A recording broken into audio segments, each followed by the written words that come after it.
నెల్లూరు చేపల పులుసు చాలా రకాలుగా చేస్తారండి. ఈరోజు మీకు ఇంకొక రకం చూపిస్తాను. నాకు తెలిసి 4 రకాలు ఉన్నాయండి. నాకు తెలిసి ఇంకా ఎక్కువ ఉండొచ్చు. ఆ 4 రకాలు కూడా 1 by 1 రాబోయే వీడియోస్లో కూడా చూపిస్తాను.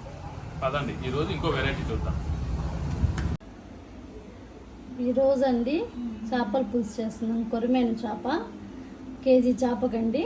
చూడండి ఇంత వేసి చింతపండు నానబెట్టుకుంటున్నామండి. ఈరోజు నెల్లూరు చేపల పులుసు ఇంకో స్టైల్లో చేయబోతున్నానండి. ఫస్ట్ ఆయిల్ వేసుకొని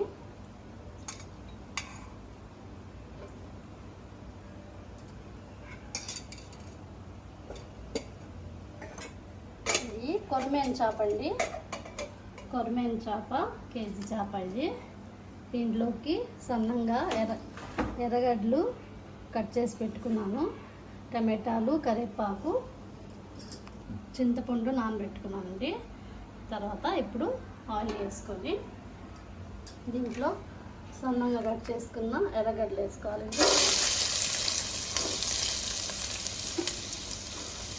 కరివేపాకు,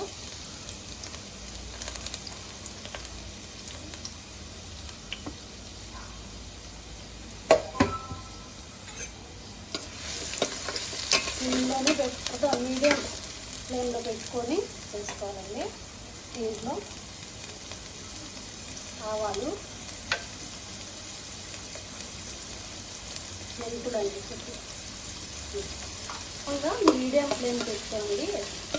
అంటే లైట్ బ్రౌన్, ఎక్కువ బ్రౌన్ కావాలి, లైట్ బ్రౌనిష్ అయింది. అది ఎంతవరకు ఉడికిచ్చి దాని తర్వాత టమాటాలు, ఎర్రగడ్డ ఈ విధంగా ఫ్రై అయిన తర్వాత టమాటోస్ వేసుకోవాలండి. ఇది కూడా సిమ్లో పెట్టుకుని బాగా మెత్తగా ఉడకాల. దీంట్లో కొద్దిగా సాల్ట్ వేసుకోండి, టమాటా బాగా ఉడుకుతుంది. బాగా టమాటాలు బాగా ఉడుకుతున్నాయి. దీంట్లో పసుపు,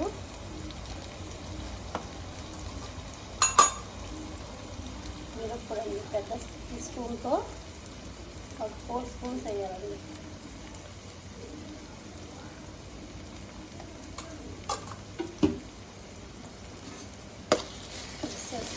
బాగా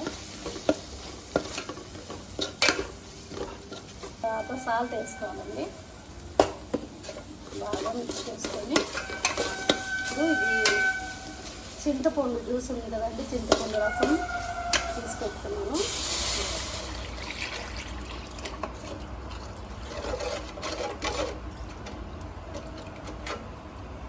2 minutes మిక్స్ చేసిన తర్వాత అండి ఒక 2 స్పూన్ అండి కొబ్బరి మసాలా,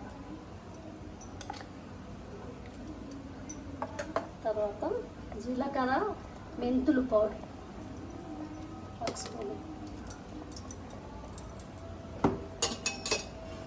బాగా మిక్స్ చేసుకొని ఈ కన్సిస్టెన్సీ చూసుకోవాలండి. మరి చిక్కగా ఉంది చేపలు వేసిన తర్వాత అంటే కొద్దిగా ఇంకొద్దిగా చింతపండు జ్యూస్ దాన్నే వేసుకోవాలండి. ఈ విధంగా కూర ఉడికేటప్పుడు చేపలు వేసుకోవాలండి.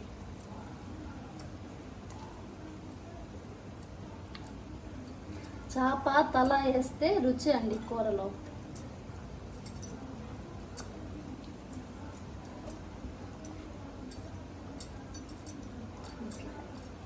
చేపలు వేసేసానండి. ఇప్పుడు దీన్ని అంటే జస్ట్ ఇలా పెట్టి ఇలా అనాలండి. ఇప్పుడు చెంచా పెట్టి కలిపితే ముక్కలు ఇరిగిపోతాయండి. అలాగే బాగా ఉడికిన తర్వాత కొద్దిసేపు తర్వాత మళ్ళీ తీసి చూడాలండి. మూత పెట్టండి. 10 minutes ఉడికిందండి కూర. చూస్తున్నాను. ఈ టైంలో చూసుకొని ఉప్పు మీకు ఏమైనా తక్కువ ఉంటే వేసుకోండి. నేను చూస్తున్నానండి టేస్ట్ ఉప్పు నాకు కరెక్ట్గానే ఉందండి, కొద్దిగా తక్కువ ఉంది. మళ్ళీ చూసేసుకుంటాము. చూడండి చిక్కగా అయిపోయింది. ఇప్పుడు మామిడికాయని స్కిన్ తీసేసి ఇలా కట్ చేసి వేసుకోవాలండి. సిమ్లో పెట్టేస్తాను.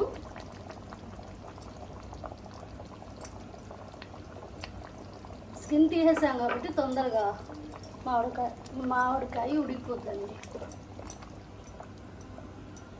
ఇలాగే ఒక 10 మినిట్స్ సిమ్లో ఇలాగే పెట్టేయాలా.